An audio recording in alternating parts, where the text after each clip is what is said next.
All right, man. For y'all who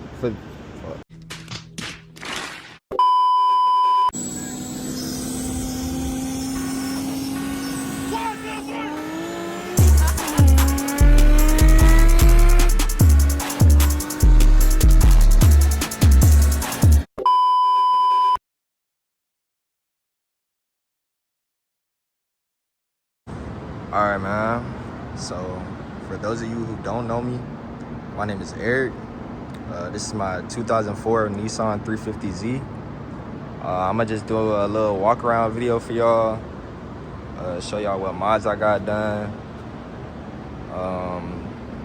Cosmetically, performance-wise, what I got going on in the interior.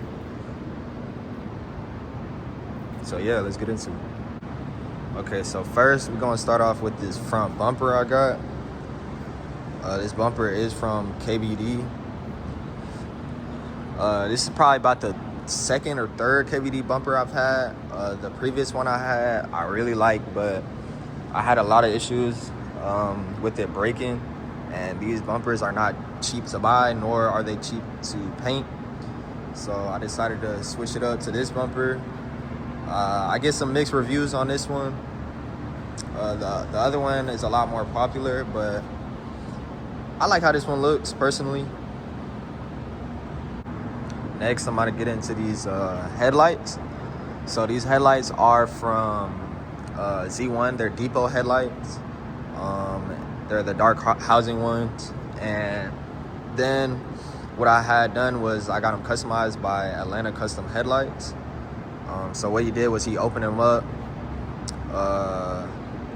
and put the RGB halo in there and put the LED strip in there, and then he reseals them back up. And then those of y'all who do have these cars, y'all know that the depot headlights, they do have really like iffy seals on them from factory, so they tend to get a lot of condensation in them. And when he resealed them back up, I had no issues with like any condensation getting in them, no more fogging up, no anything. So it was pretty pricey to do this, but I 100% think it was worth it. I think it makes my car stand out like heavily. I definitely have no regrets about it. Next, we're gonna get into these carbon fiber fenders. So right here, these are I think they're the V3 style carbon fiber fenders from Carbon Creations. I picked these up off of Facebook Marketplace for a good deal. Like they were brand new, still in box, and I think I got them for around like $800, $850. But I do have a little bit of fitment issues with them. I probably need to take them to a body shop, get it worked on. But I like how it looks. I never really see anybody. I see carbon fiber fenders on these cars, but I never see anybody with like this style. But yeah. Okay, so next we're gonna get into these wheels. These are the Enki RPF ones. A pretty basic wheel, but the finish is what made them stand out to me. They're finished in black chrome. I got the pretty, standard Z-spec wheels. They're 18 by 9.5 in the front and 18 by 10.5 in the rear. And I think the offset is like plus 12 or plus 15, something like that. Just because Z's have like pretty big wheel wells, and you kind of need like a large offset to make them poke out enough. So next, I'm gonna get into these side mirrors right here. These mirrors, I got them from Marketplace as well. They're called the Ganador style mirrors. I really suggest these for like my 350Z and G35 guys. I feel like they help your car stand out like so much. I got them off of my homie Jesus. And I definitely could not pass him up because I didn't even have to worry about getting them painted. He was parting out his Z, which was like the same color as mine. So had to pick those up. All right, so going to the rear, I got these JDM style clear taillights. I picked these up from Z1 as well. These are extremely sought after, I'm not gonna lie. So many people was trying to get these. They sell out so quick. They're not even sold anymore.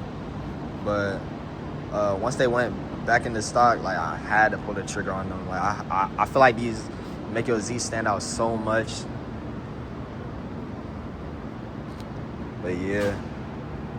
And then going down a little lower, I got this carbon fiber. It's kind of hard to see in this lighting right now, but I got this carbon fiber rear diffuser.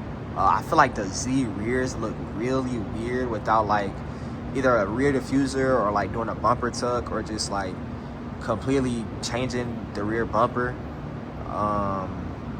So I used to have a gloss black one on there, and then I picked this one up. Is that the Grim Reaper?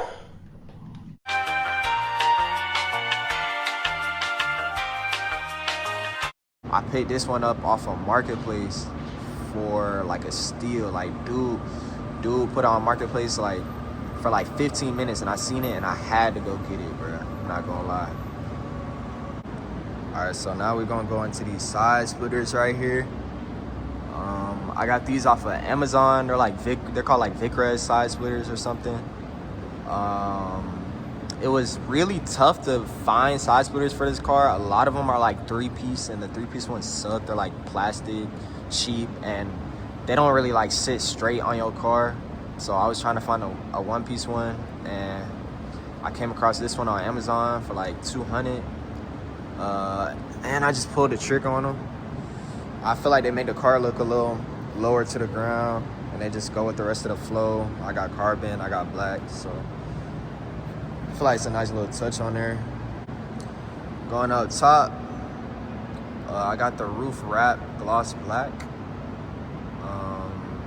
I feel like with any car, man, just doing that to the car makes it just look way cleaner. It makes it flow, especially when you got tint on the front and back windshield. And I feel like it makes the car look lower to the ground. Going back to the rear, I don't know if we want to count this as a mod, but I do got a custom license plate on there. A lot of people think it's crazy that I have my name as my license plate. It is kind of crazy when I think about it, but I'm not gonna lie. Before I bought this car, like I always told myself, I like when I get a cool car, I gotta put this plate on there, and I was hoping nobody would take it. The spelling of my name is very uncommon, so I didn't think nobody was gonna take it. But yeah. I don't really know if this counts as a mod, but I do got windshield tint all the way around. I got 15 on the back and the sides, and then I got 35 on the front windshield. All right, so now we're gonna go into suspension.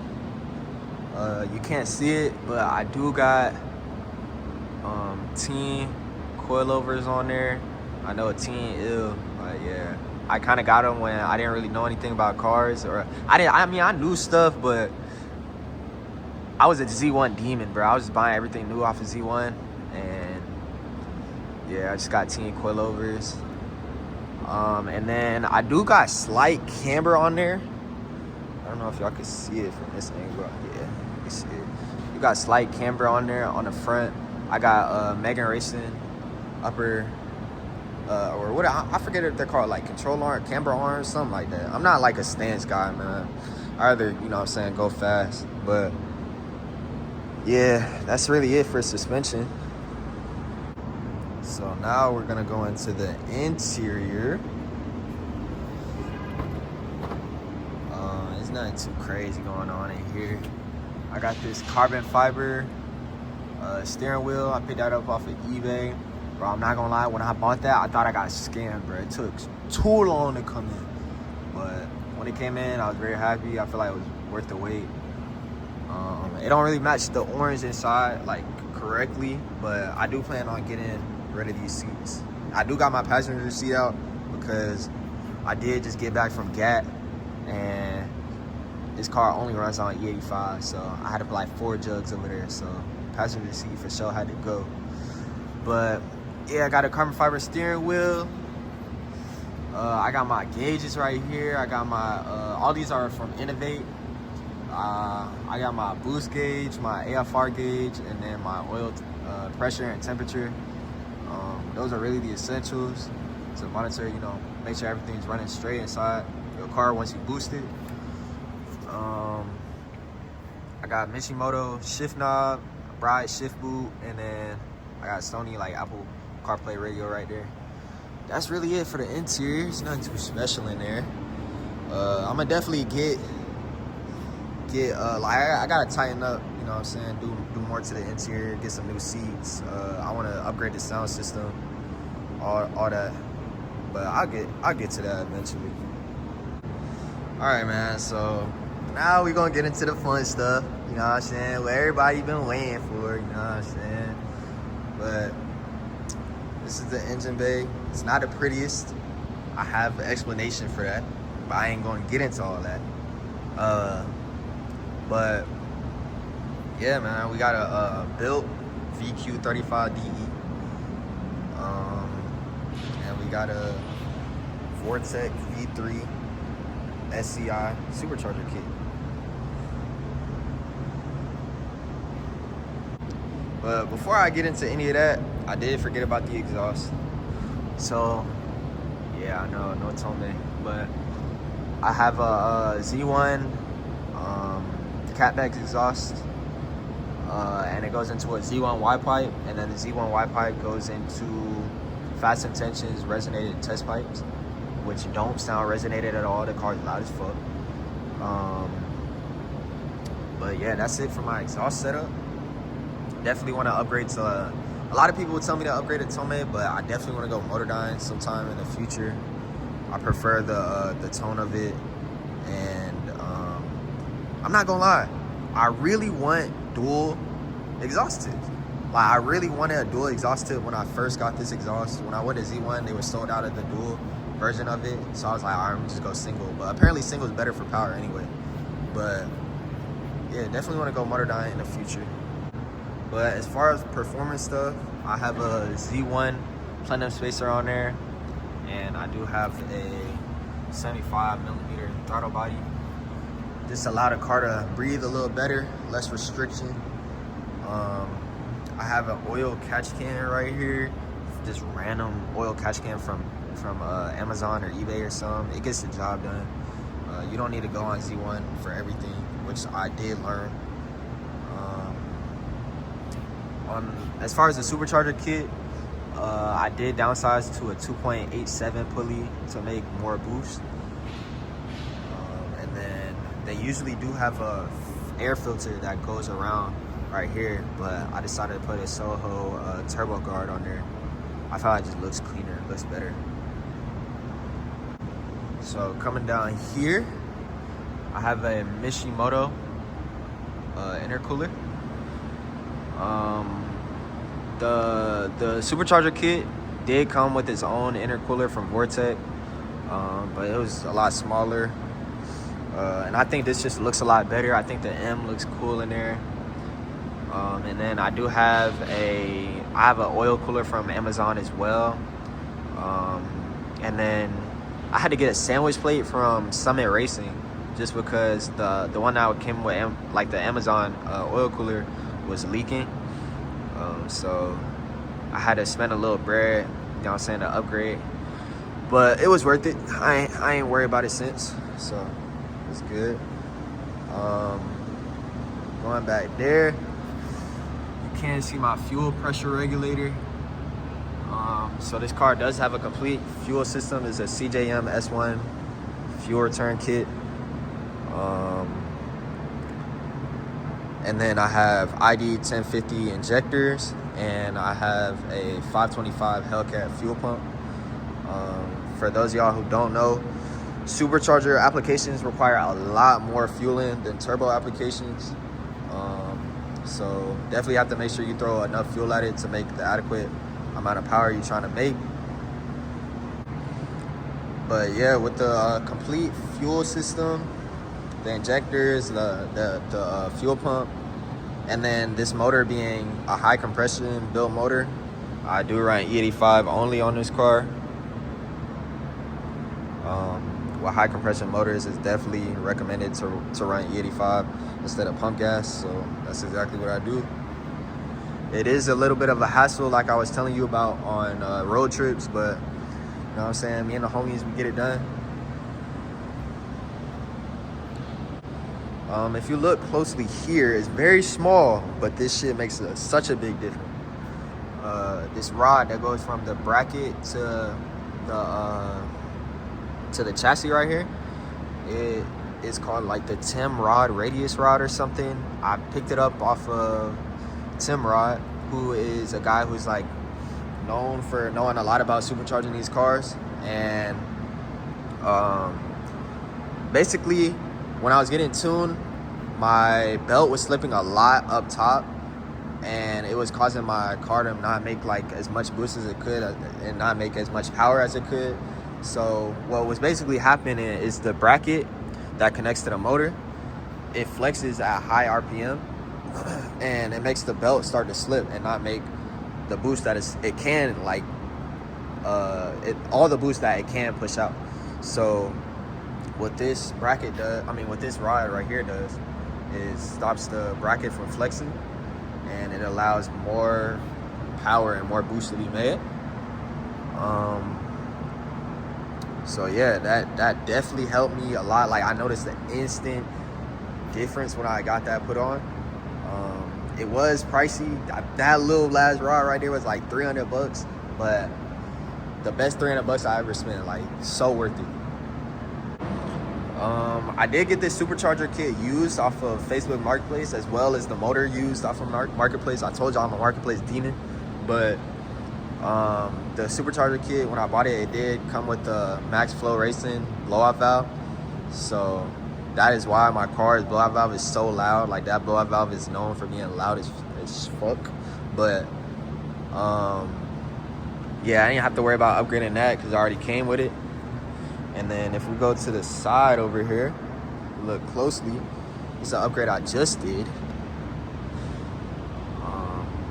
which is a big brake kit. So my car was not one of these that come with like Brembos on there from factory. So I did have to upgrade the stock brakes to these big brakes. When you throw power at your car, you definitely need to upgrade the stopping power as well, just to be safe. So I got these Akebono brakes. They came off a 370Z. The calipers came off a 370Z, and then I got the brake kit off of Z1. It came with the brake. It came with stainless steel brake lines. It came with the rotors, pads, and brake fluid for a pretty good deal. So, and I ended up getting the calipers painted purple. It's kind of hard to see in this lighting, but yeah, definitely a very worth it upgrade in my opinion. Definitely noticed the instant difference. I feel a lot safer when I drive my car. There was a lot of times where I felt extremely sketchy driving my car because I didn't feel like I could stop in enough time. But yeah, this is definitely an upgrade that I recommend doing. As far as my transmission, I still have the stock transmission in there. I think it's CD008 in there. I don't have the CD009 because this is a 04. I'll probably plan to upgrade to that if this transmission goes out. I'm not hoping it does because it gets the job done for me, but if that goes out, I definitely upgrade to the CD009. That's an iconic transmission. But I do have a Z1 lightweight flywheel in there, and I have a Z1, I think it's Street Performance clutch, just so I could hold the torque of the car. And then to wrap the whole build up, I got the car tuned by RS Enthalpy, also known as Martin. He be going to city to city, and that's a big reason why my engine bay kind of looks crazy how it does, because me and my homies had a deadline to get this car finished, to get put all together. So the dude who I bought the motor off of, his car was blue and white, so that's why I kind of got the blue and white theme going on like the front engine cover. But yeah, man, that's gonna wrap up my build. I'm probably gonna throw on my metal glasses get some sound clips for y'all, let y'all see some pulls.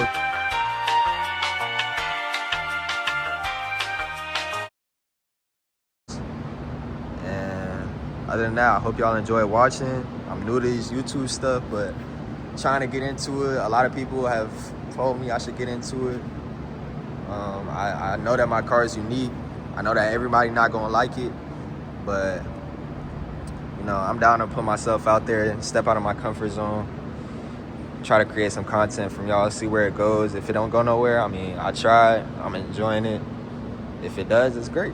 So, yeah.